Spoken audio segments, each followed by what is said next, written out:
You're listening to the WCEG Network on WCEGTalkRadio.com. Click live stream tab. Watch us live on your smart television. YouTube WCEG Network. I am your host for the next hour. Take a stand, Damita Chatman, where we speak life into the community. Like us on Facebook, follow us on Instagram. Last but least, the views are the of the show is the host and the guest, not the producer. Thank you. Thank you guys for coming today, taking your time out on this holiday.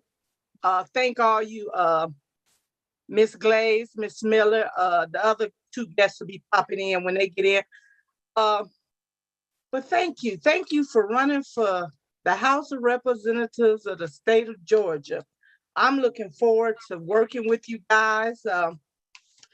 I know Mrs. Glaize personally and a woman of God.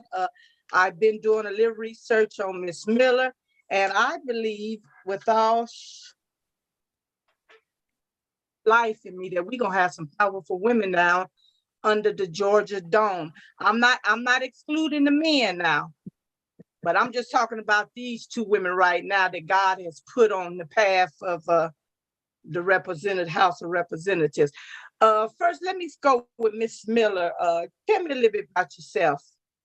Yeah, thank you, Ms. Chapman, and thank you so much for having me. I feel so honored to be here with my sister, soon to be Representative Lydia Glaize, and my other sisters who I hope will join us here momentarily.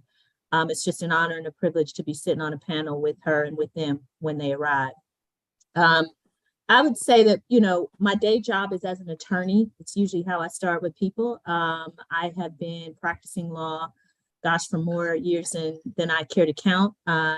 It's in the decades now. I'm in decade 2 as a practicing lawyer. I started off as a prosecutor working in public service, representing victims of sex offenses, crimes against women and children, victims of abuse, and then went on to prosecute homicide cases all across Fulton County, and became a private practitioner in 2013, where I do civil rights litigation. I represent victims of police brutality and criminal defense and injury victims.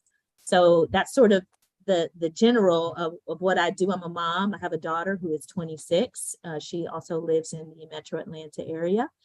And I'm just blessed and fortunate to have the opportunity to find another way to serve the people. I view my career as being one really focused on representing the people who needed it the most. And so I view this as an extension, and I'm just honored. Thank you. Miss Glaize.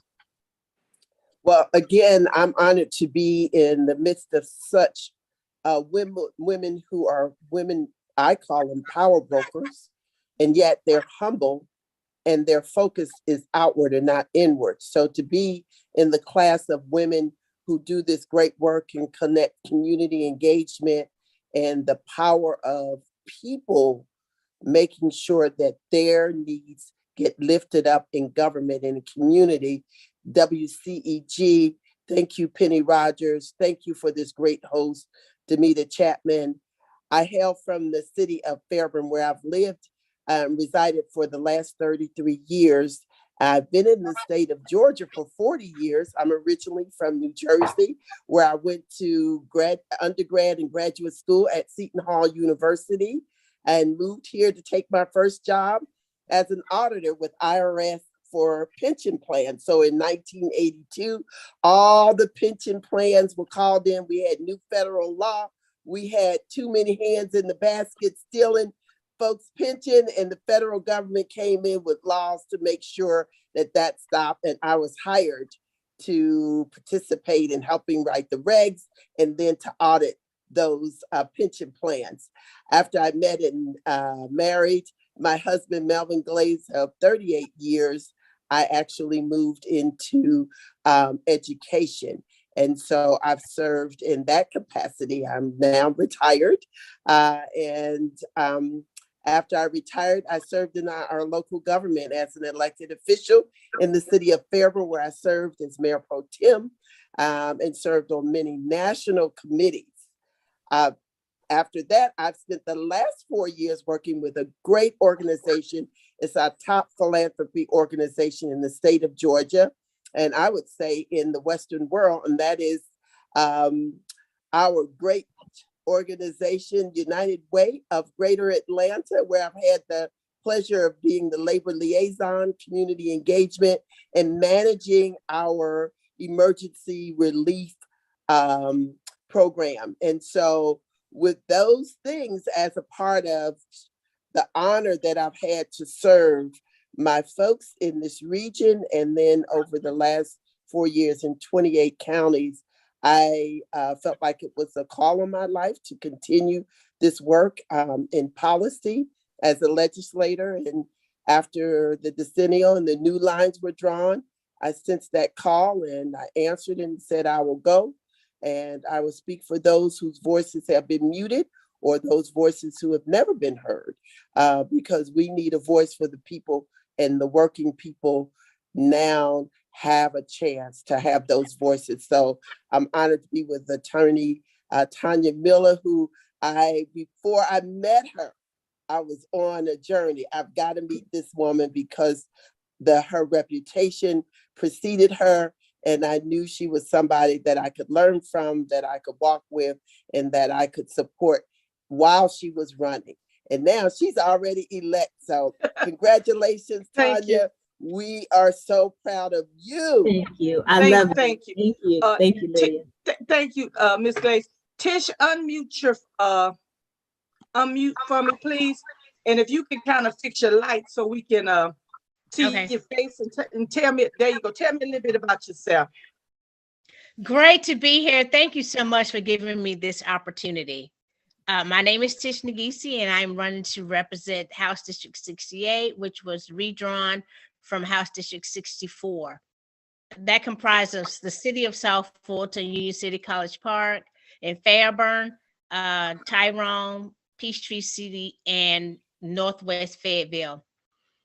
I am the daughter of a man who was a Teamster, received his pension from the Teamsters, raised his family as on a salary, commiserate that my mother stayed at home and she reared 4 children. That's important to me because I am a part of the working class family. I was born here, right here in Georgia, a Grady baby. We lived in Adamsville. From Adamsville, we moved to East Atlanta. I'm a product of public school system. My family grew up in DeKalb County.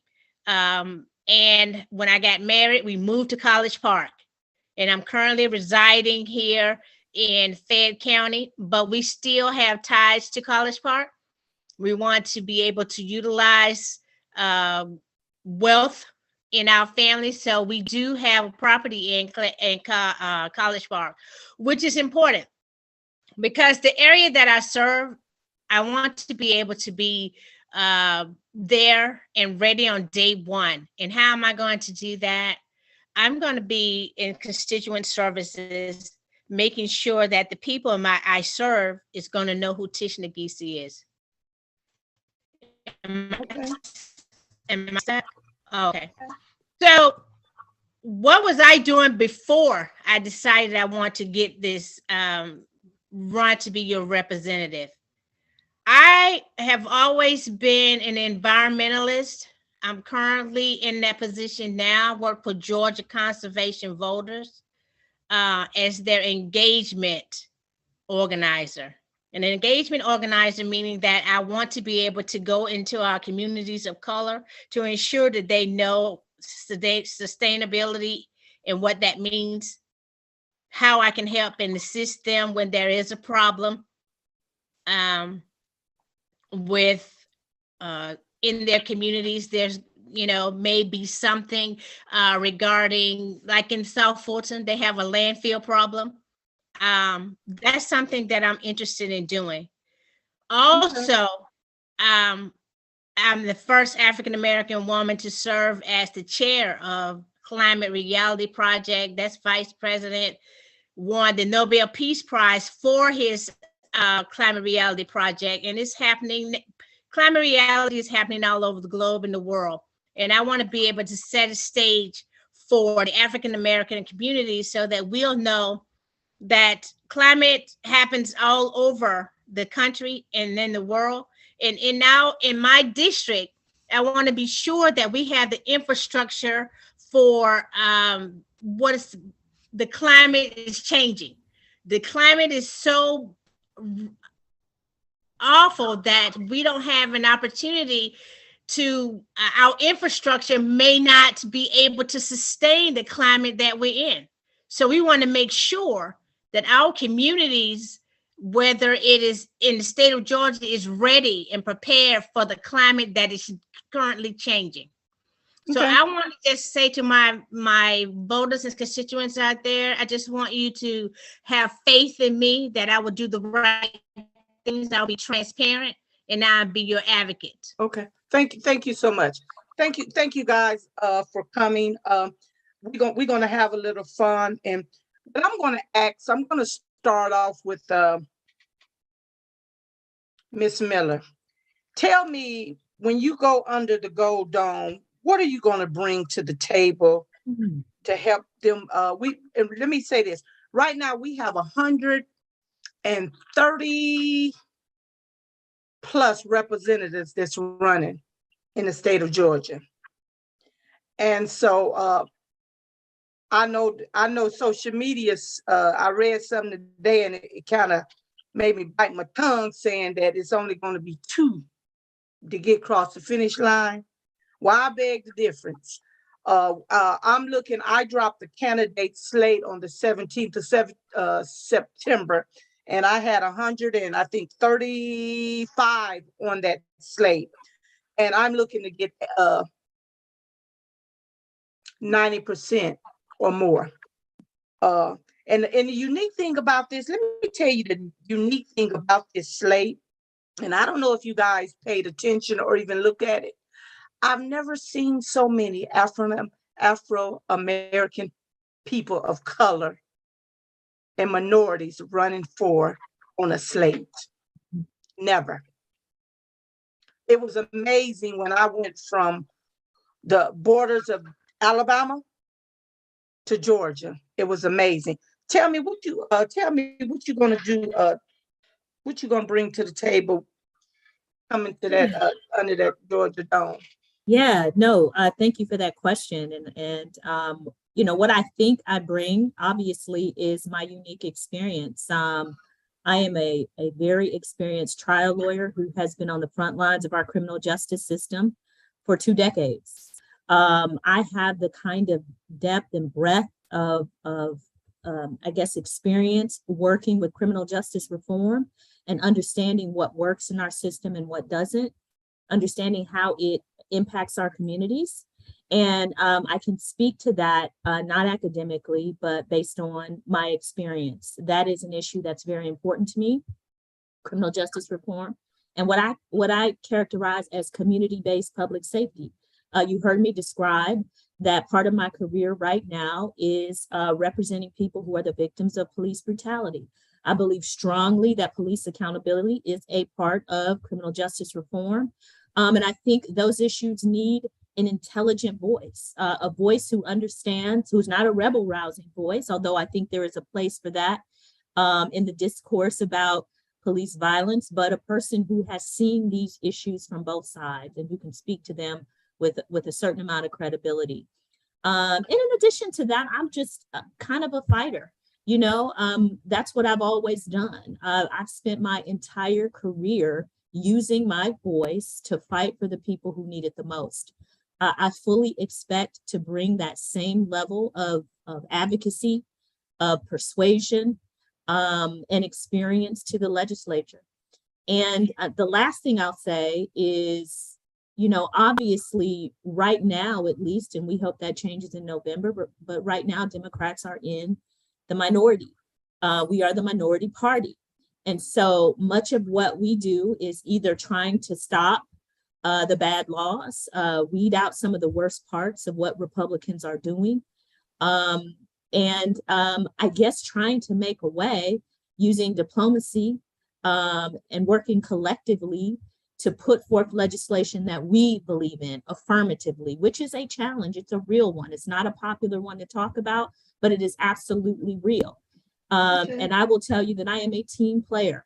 That is how I work. I have always been that way. That is how I will be as a legislator. I will work with my caucus in every way, shape, form, or fashion, united as a Democrat to bring about the changes that help our community. So that's what I plan to bring on day one. I mean, you guys know the issues I care about. We're all strong Democrats on this line: public education, working families, supporting them, healthcare for all, protecting our sacred right to vote. All of those issues will be in the fore for me, as I know they will be for my sisters who will be joining me. So, that's it in a nutshell, I guess. Okay. Well, since I heard a little bit from Miss Glaize and Miss Tish on that, I'm going to ask this question. So much happened down under the Gold Dome this year. It was kind of it wasn't a typical year under the Gold Dome. So much going on. Tell me, when you go down there, Miss Glaize, how can you bring the representatives together down there?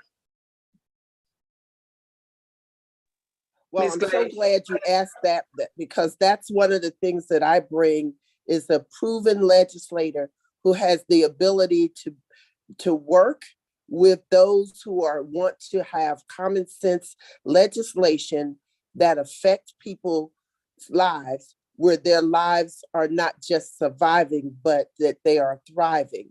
So I have the unique experience of being the daughter of a single parent, understanding poverty and the steps that it took and the assistance that I needed to pull out of a poverty, first of all, set mindset, and then a community that was set that could have kept me trapped.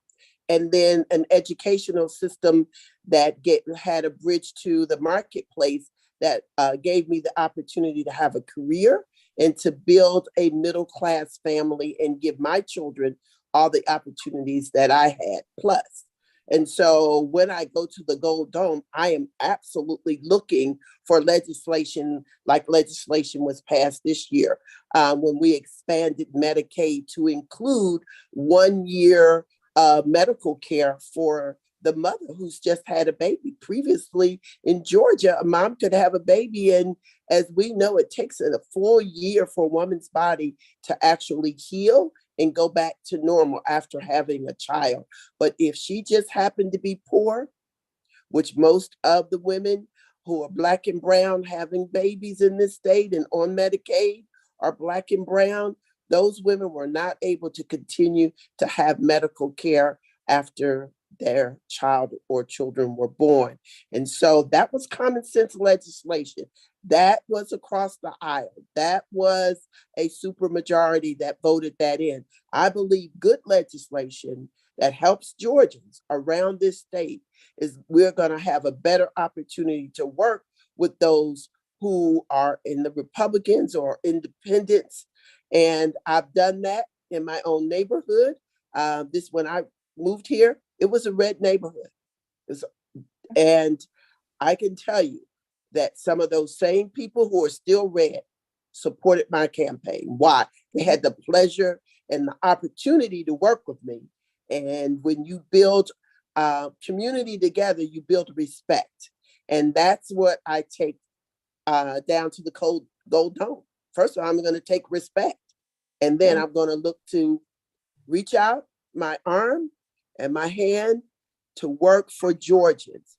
And hopefully that building those bridges will cause us to have good legislation, just like we've had and some big wins this year, particularly in expanding Medicaid to include mothers in their care for 1 year after they have their baby. Okay, thank you. Tish, what about you? Thank you so much for that question. It's imperative that we have consensus at the Gold Dome. And the most famous person that's gave me a quote that I always use, and that is Dr. King when he said, I think I done lost you, Tish.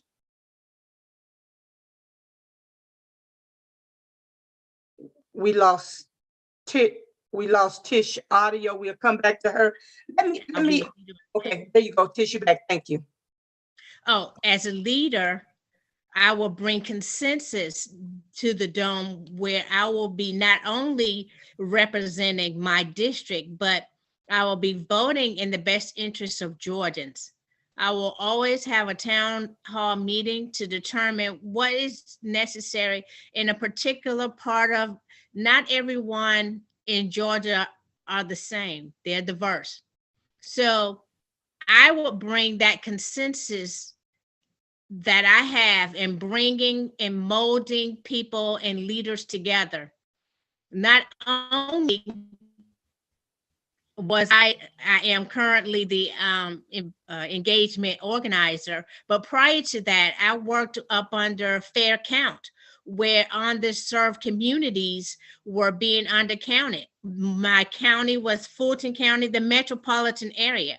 So as a result of that, we got a very good high turnout, especially in Fulton County, Fayette County, all surrounding counties that I was in charge of. So I am a person that will get out there and make sure that the community knows what it is that is going on in our Gold Dome and things that are positive. One of the things that Lydia talked about was the Medicaid expansion for mothers.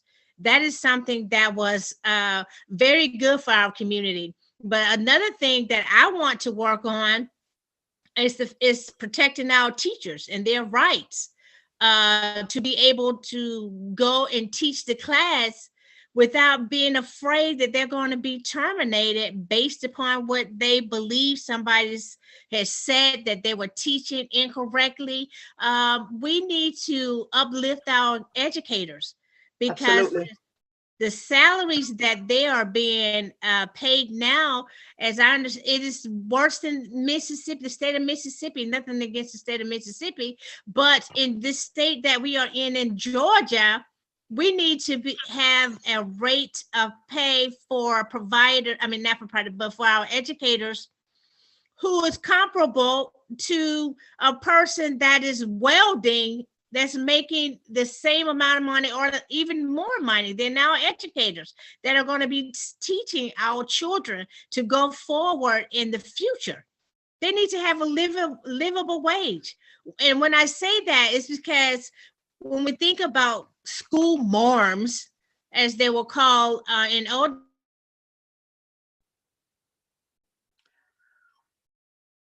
I think Tish is having a little problems with her internet.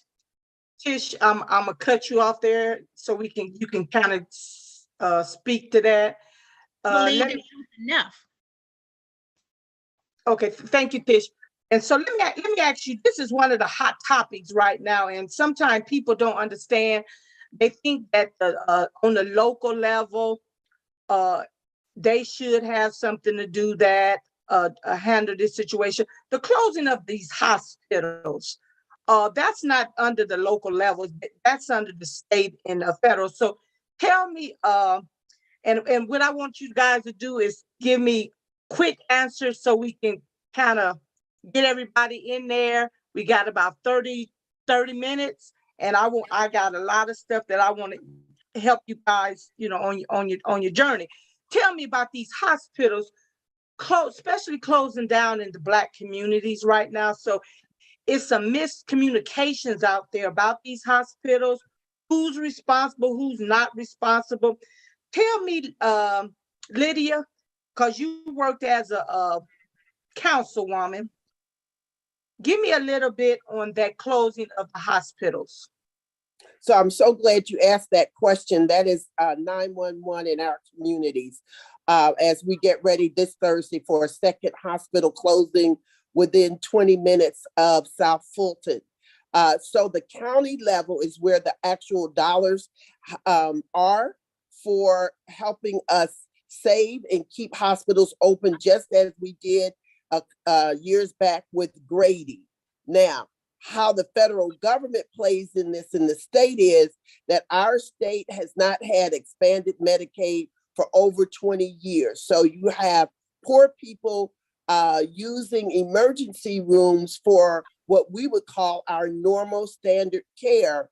And those hospitals are not being reimbursed because of Medicaid not being expanded at the state level.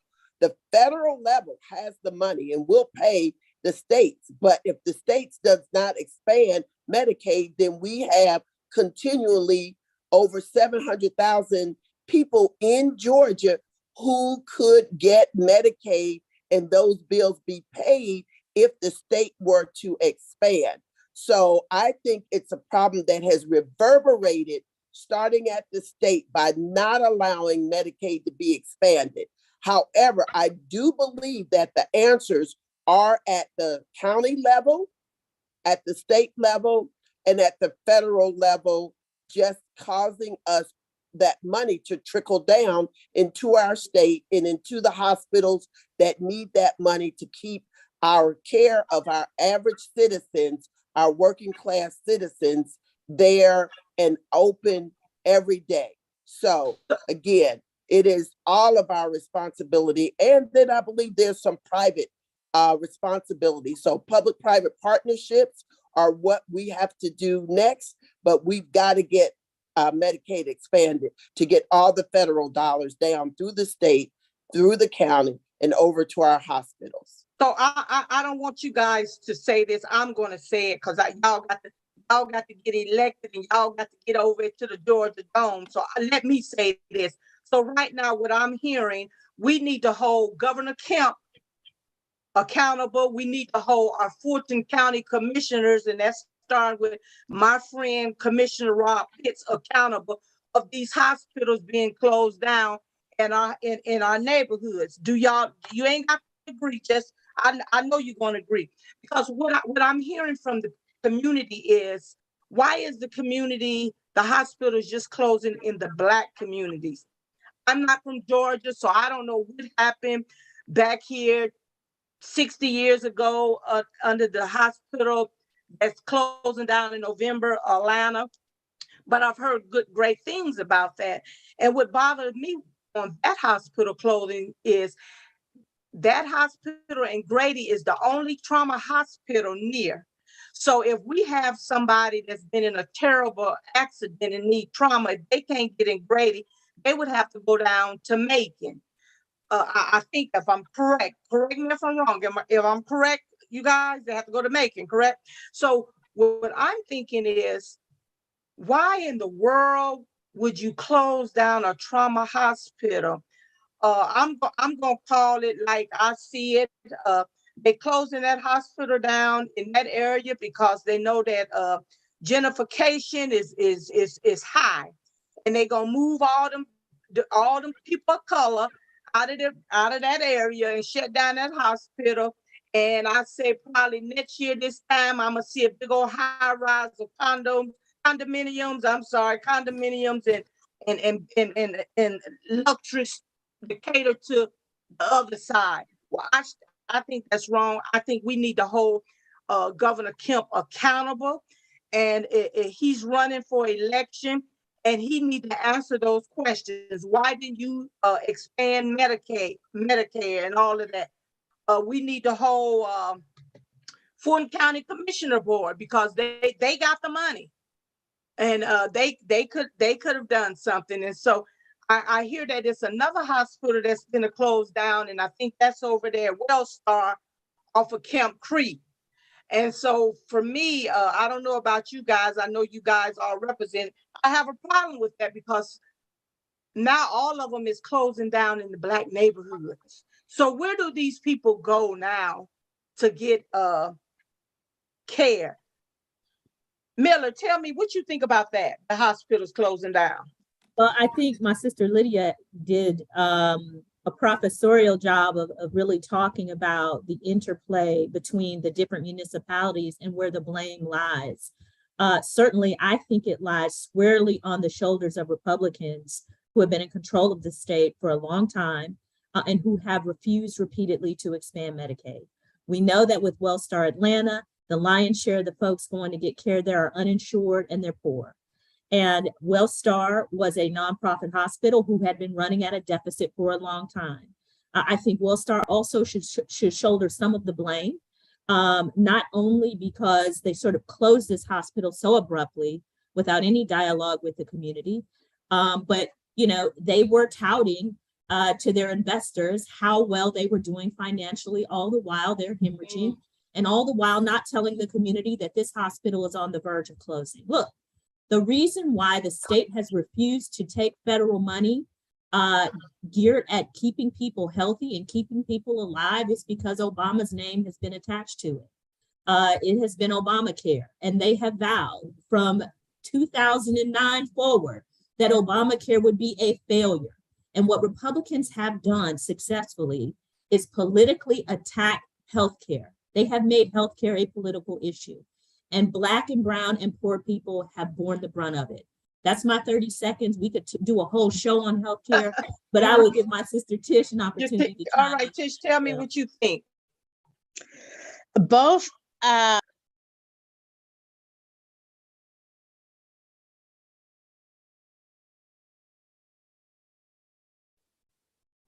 Unmute, Tish.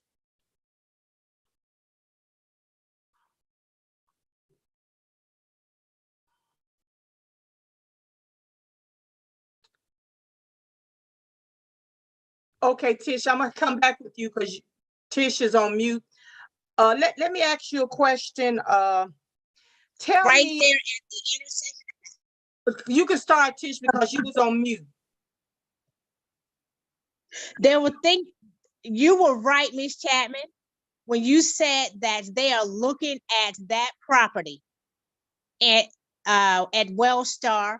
It used to be Atlanta Medical, before that Georgia Baptist. That's how long I was born here. But it's imperative that we understand that our community will now have to I live in Fayette County. So what is going to happen?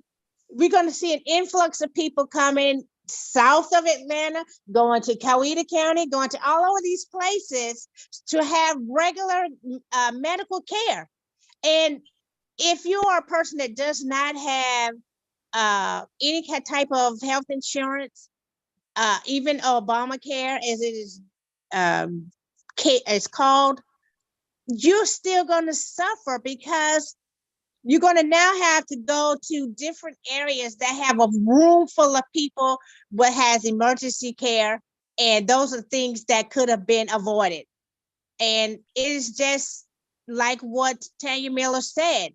It is regarding the name of the care that is attached to the ACA is what it should be called. It is the care of the individuals in Georgia, not Obamacare, but they have attached it as a stigma.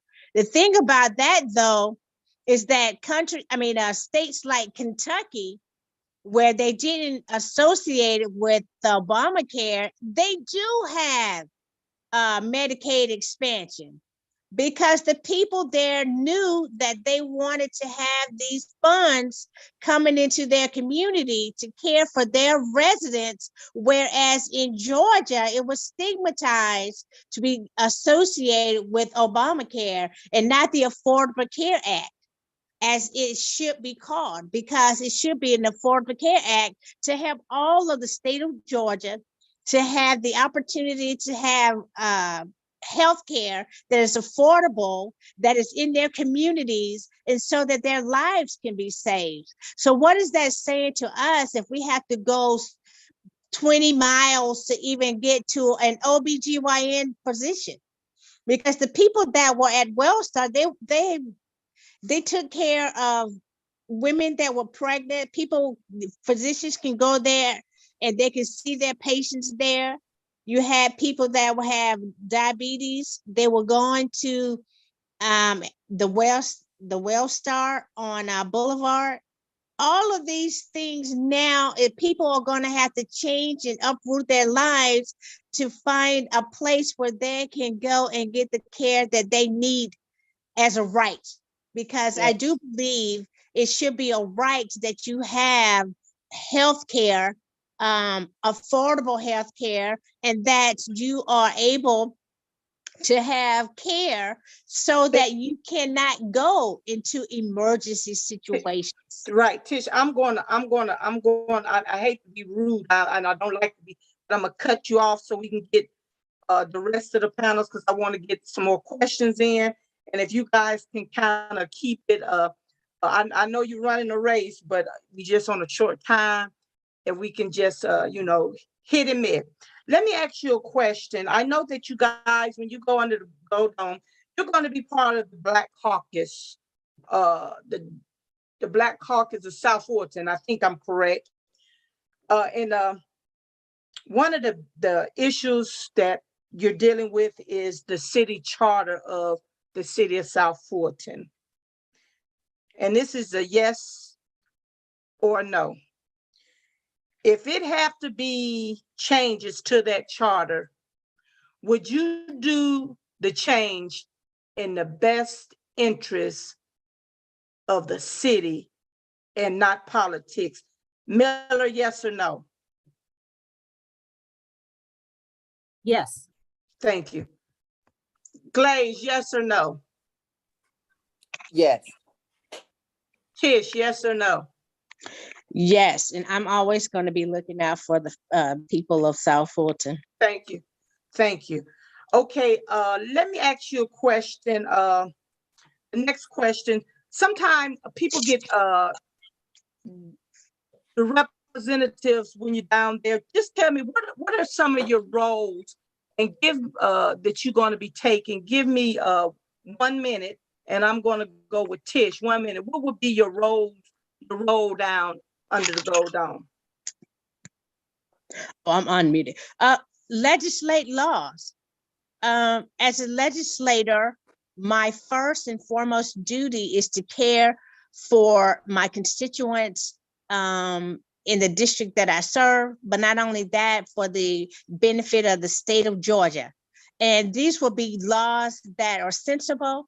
These are laws that is going to help the everyday person, whether they're a small business, whether they're individual, whether they're even corporations. They're going to be laws that's going to be enacted that is going to serve us in the best interest so that we can be the United States of America. And I don't want to be a person that's going to be disruptive, but I'm going to go down there to legislate so that we can have a more perfect union in the state of Georgia.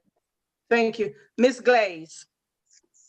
Again, I will just follow. We legislate. That means we bring policy. The policies that our fellow representatives will help bring those laws to the floor and vote them in or vote them down. Number two is we will build a budget, the budget for the state. Right now, our state has the highest surplus that it's ever had. And we've got to use those funds in wise ways. We've got to rebuild and we've got to recover from the pandemic. And I think voting on a budget that helps do that while paying our bills and saving for a rainy day is important. Number three is using my influence back in my region to make sure that we build a bridge from building a workforce that has connections directly into open jobs in the marketplace that will help them build a middle-class family. That's important to me. Thank you. Ms. Miller? I have to echo what my colleagues have said. I think primarily, not to be a broken record, our role is to make laws. Much of that work will be done in committees. It is our role to figure out where the money is spent and how it's spent, and giving that money back to the people, putting that money that most helps working families in Georgia. And I think just uniquely as a lawyer, lawyers have a unique role in the legislature. We've lost a lot of lawyers. We lost William Bodie, my brother and friend, and so many others. And I think I would just offer myself up as a lawyer to assist the caucus and my colleagues in any way, shape, form, or fashion as required. Thank you. Let me ask you a question. This is a question that somebody sent. Do you think it should be term limits, Ms. Miller? You know, that's a great question. And I really have to give that some thought. I honestly believe that the people should decide who their leaders are. And there kind of are term limits because you have to run. And if you run after having served for 4 years or 6 or 20 and the people still want you, I think there's something to be said for that. But you know, I'm not an expert on that. I'd say I'm open to talking more about that and hearing more about that from both sides. Thank you. What about you, Lydia? Do you think it should be term limits? Well, I think we've just had what we call a master in the legislature. 48 years, Representative Calvin Smiley has served, and the best legislation, the most impactful, he has been a part of that for 48 years, and the people continue to vote him into office. So at the state level, it has worked wonderful, especially for working people where we've had representatives like Calvin Smiley. I do think that on the county level and on a municipal level, people ought to think about those levels because they're different than the state level. So I would say let the people say what they want, but let them understand it's a vote on the municipal level, on the county level, and then the state level of whether you want term limits. Thank you. Tish, I'm going to ask you, and I want you to keep it real short for me. Okay. Great. Both Lydia and Tanya have said everything that I wanted to say as far as term limits. I think about it in this manner. We have term limits every 2 years. You know, if the person that you had prior is not doing the work of the people, then we can always send them back home to where we are. We just held the celebration for Representative Calvin Smiley for 48 years. And I think that it shows that people believe in him. So if they don't believe in you, then they will choose another person to represent them in the best interest of them. So it still goes down to local because it's always local politics that matters in your daily lives. Okay. So, yep. Thank you. Thank you, guys. Now I'm going to ask a question, and I'm going to I'm gonna stay with Tish since I'm over there with her. Tish, I need you to do this in 1 minute. Do you support workers' rights? If you had the opportunity to cast a vote to repeal Georgia's right to work law, how would you vote and why? I do believe in workers' rights. As I said before, my father was a Teamster. He always taught me that family values and regarding a working wage. So when you ask me about a worker's right to work, I want to say that workers do have the right to work. I strongly believe that. I believe in the class. There are some things regarding some businesses that just want to just arbitrarily just say we don't need you any longer. But I believe that workers have rights.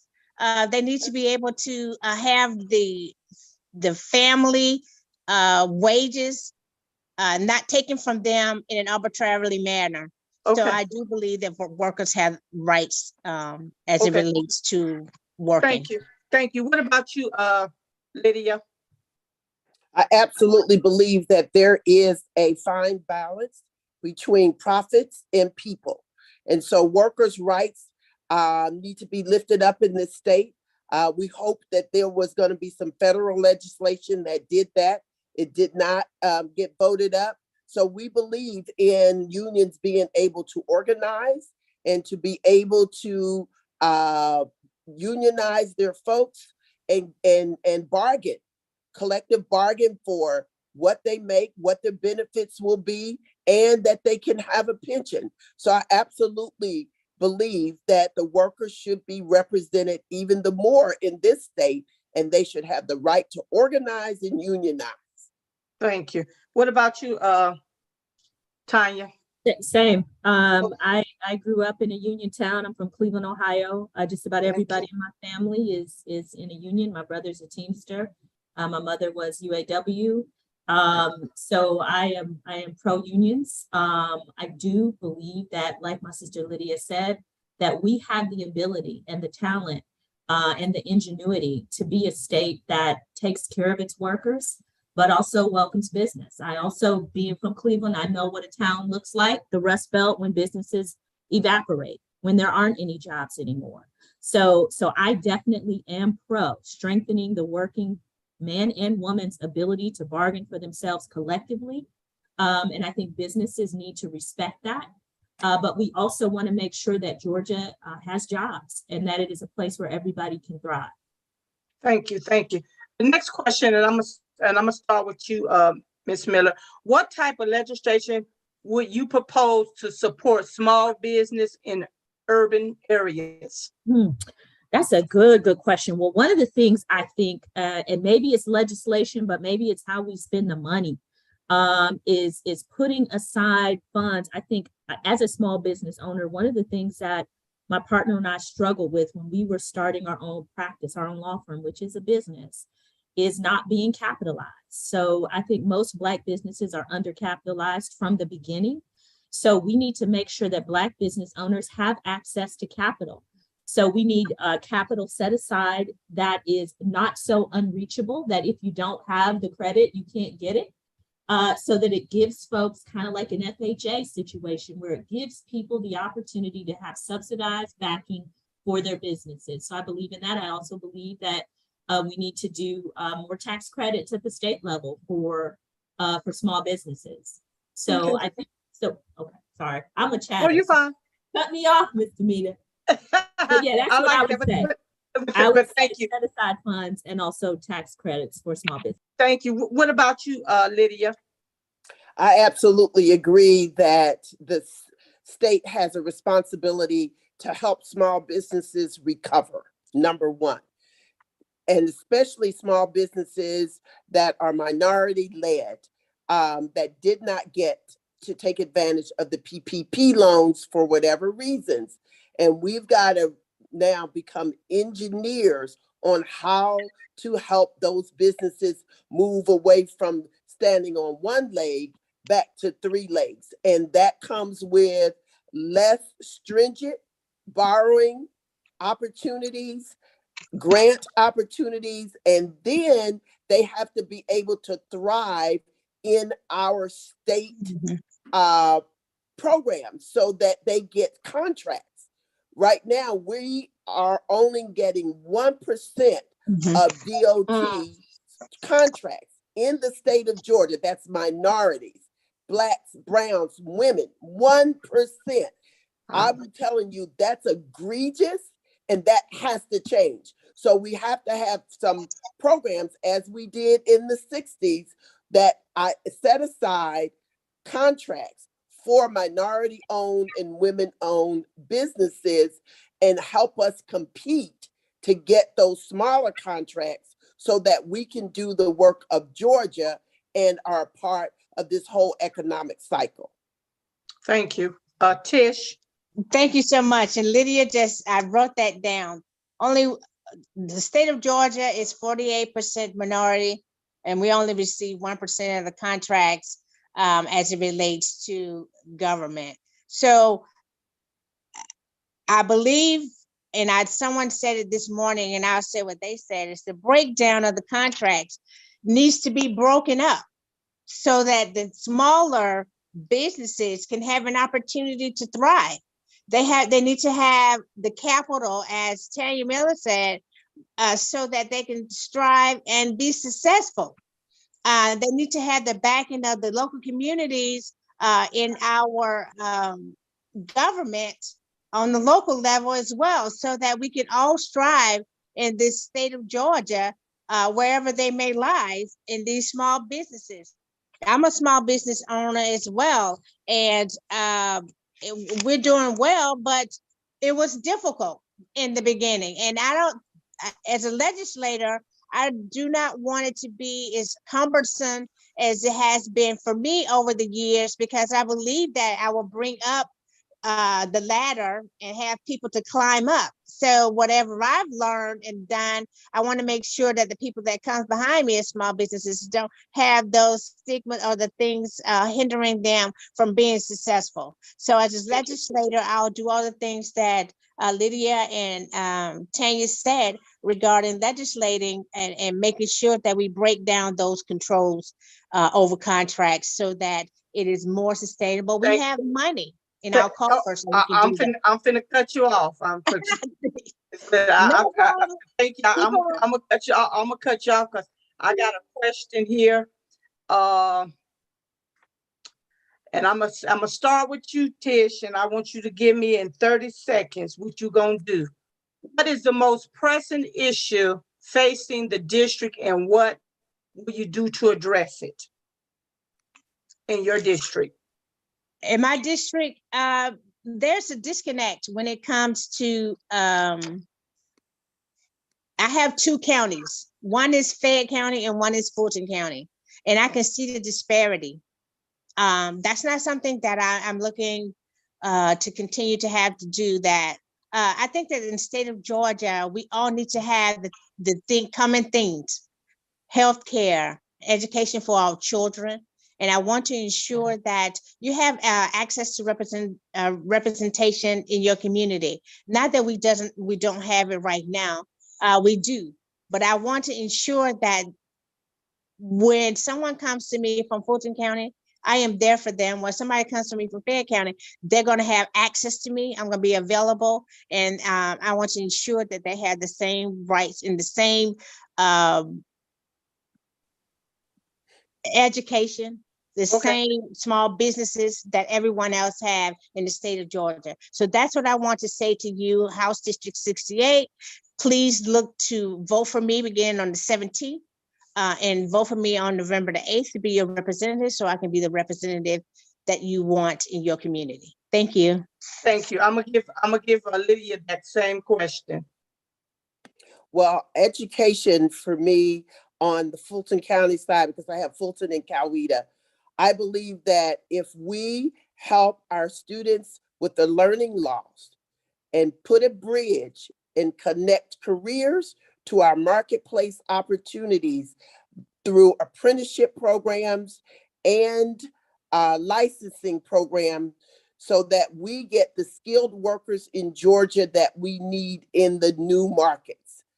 And that's going to happen when we use the dollars that have been sent from the federal government. Right now, we've got $3 billion that are designated for education dollars to help make up the learning loss. Wow. I believe we've got to get those $3 billion deployed into our school systems so that we can help young people complete their education, move into a skilled career where we train them for free and give them their certifications and their apprenticeships, or we send them forth at their choice to college to build into the professional line of folks who are ready to take the jobs and become our next CEOs, CFOs, and CIOs in Georgia. This can be done as well on my Coweta side. Those same young people in the Coweta in the Fulton County deserve a future. They deserve to have their families taken care of with the dignity of one job, and they must become our skilled workforce. Education dollars can do that. I will vote for that. Thank you. What about you, Miller? I'll go fast. My district, it depends on what part of the district. I think that, Grant Park is part of my district. Southeast Atlanta is part of my district, and East Point is a big chunk of my district, along with some small parts of the Tri-Cities area. Look, I think healthcare is a big problem. We know that the East Point hospital closed, and we also know that WellStar, which is very close to my district, closed. So I think working to expand Medicare and bringing some of those critical dollars that are just sitting in a pot to the healthcare problem from the state level is critical. I also think we need to start talking about transportation on the South Side. It's a problem. We have got to do something to alleviate the jam. I mean, people have to be able to move in this city in a way that makes sense. So we're talking about expanding rail, and doing some other creative things, and leveraging Department of Transportation funds on the south side, getting those funds to the south side to assist with some of those projects. Thank you. Now, let me ask you guys a question, since you brought that transportation up. How do you feel about, I think Marta was talking about putting the rail down on this side, and then they changed it to the bus route. How do you feel about that, Ms. Miller? We need rail. I think that's an easy question. We need rail. If we're moving into the next century as a city, as a metropolitan city that attracts businesses, like we claim, we have got to do something about expanding rail. Thank you. What about you, Lydia? Well, we have the dollars now. The new infrastructure bill has billions of dollars for transportation, building bridges, and building local fast rail. So MARTA now has the opportunity to come back to the table and go back to LRT, which is our local rail services as transportation throughout Metro Atlanta. We've got the federal dollars back in that now. We can go back to the table. Thank you. What about you, Tish? I believe the same. We do have the dollars now. I think we do need a South Side rail to come all the way down the south of Fulton County, so that we can have live, work, and play in our communities. And to do that, we do need a rail system, so that we are comfortable. We can go up to it, even if we can go to the Atlanta to see something, we can come back home, and then we can be able to enjoy our districts in our areas. I do believe that we do need rail. I do not believe we need a bus system. That is not going to be something that I would advocate for. It is going to be the rail system, so that we can have totally access like they have on the north side of Fulton County. I want to bring that down to south. Thank you. Look, we're going to do 10 minutes, if you don't mind. We're going to get off at 10 after, give you guys a few minutes more since we got on it. Let me ask you a question. This is a question that I see a lot on social media. What would you guys do about the Martin Luther King areas? If you go into the neighborhoods, every Martin Luther King area is horrible. Would you guys kind of pass something to kind of get that up to par? Tish? Thank you for that question. There was a study done that even with high schools naming it MLK, even if it was an affluent neighborhood, the people didn't want the name of Martin Luther King Jr. to be on their schools, because it would be a Martin Luther King Drive, and they do not want to associate that, because as we see in some communities, there is blighted, and they do not want to associate having that famous person's name there. But me, I'm different. I want to be able to lift up that community and say that, yes, this is a Martin Luther King Jr. Drive, and look at what we have here on Martin Luther King Jr. Drive. We have restaurants that are thriving. We have people that are in the community that are working there in that community. We have people, our schools surrounded by people that are affluent, or people that wants to, even regardless to how much they home care, they care about their home. And that's something that I want to be associated with. So yes, I would work with others regarding legislation or laws that regarding MLK, and that's something that I will actually look into going forward. Thank you. What about you, Lydia? What about that, Lydia? Well, we've done some of that work here in the city of Fairburn. When I was on city council, we had a blighted area, and it was called the Lightning area, and that was a focus for me when I got on council. And so what we did is we made that an overlay. And then we went out, and there is the state program. It's called the GET program. It's the Georgia Initiative for Community Housing. And with that offered tax incentives for developers to come to that community, build it up, and make affordable, nice communities where they can live, work, and play. And in those communities, we put parks. So one of the things I did when we were in office was I started putting pocket parks. I went back and used CDBG money to make sure that the park in that area, in Lightning area, was a first-rate park. And then we added a park and named it after our mayor, who was the first African-American mayor in the city, Mayor Mario Avery. And so there are all kinds of state programs that can fold into the cities. And the city of Atlanta is doing a great job in planning and zoning and having those overlays. They're doing it in District 12, and they're building back up those communities that were disinvested over the last 40 years. So there has to be a concerted and focused effort with funding from public-private partnerships to get those communities back to thriving. So great question, and thank you for asking. What about you? Yeah, Tanya? I think, wouldn't it be delightful to have some kind of initiative from the state level that was designed to beautify or uplift communities that bore the name Martin Luther King in the state? I think the question is a complicated one. I think it will require us to be focused on not just, cleaning up the trash, but education, economic development, affordable housing. These are all very big, complicated problems that are interwoven together. So I would love to see some action like that come from up top, but I think we've got to start getting serious about all of the things we've been talking about on this Zoom. How are we training our kids to do things other than just go to a four-year college? How are we addressing the affordable housing problem in our community? How are we dealing with public safety? So yes to you. Short answer, yes, but it's going to take a lot of work. Thank you. We coming down to the last 5 minutes, and I'm going to give you a closing, but I want to ask you this, and this is a yes or no. Right now, people is being overwhelmed with investors calling about buying their homes.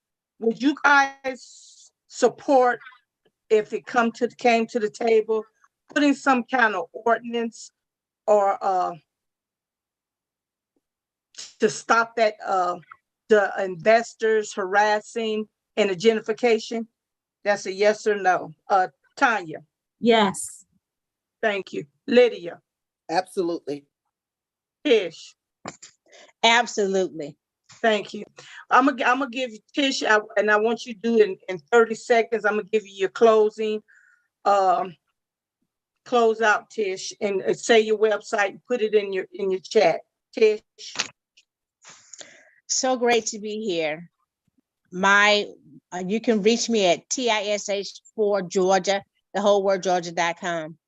What I want to say to my constituents in House District 68, I want you to send me to the Gold Dome, not for my own purpose, for our purpose, because I am a fighter.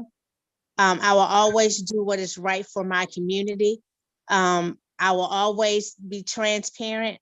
You will always know where I stand, and if I don't stand, why I don't stand in that position. And that's what I want you to know, that you have a voice. We done lost. You'll be able to reach me. Say, my mother just turned 100. Can you come? Can you give us a resolution? Can you say something? That would be. I'm gonna cut you off again because I said 30 minutes, so we got to get out of here.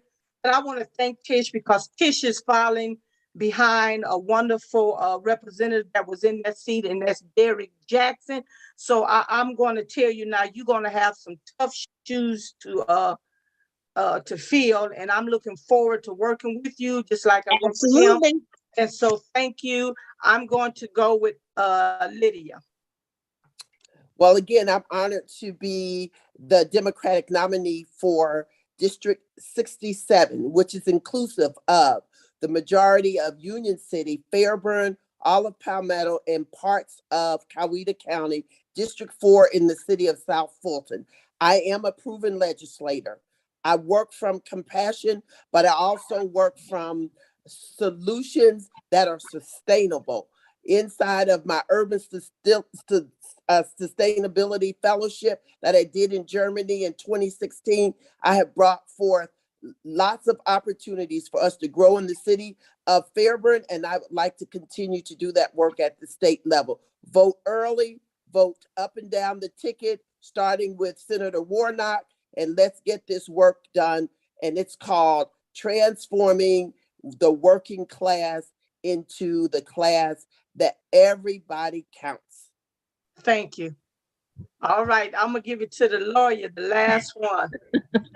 Well, I will just say this. I am so grateful to be the Democratic nominee for House District 62, my district, which, as I said, encompasses Grant Park, Southeast Atlanta, Lakewood Heights, a little bit of College Park, a little bit of City of South Fulton, and of course, East Point.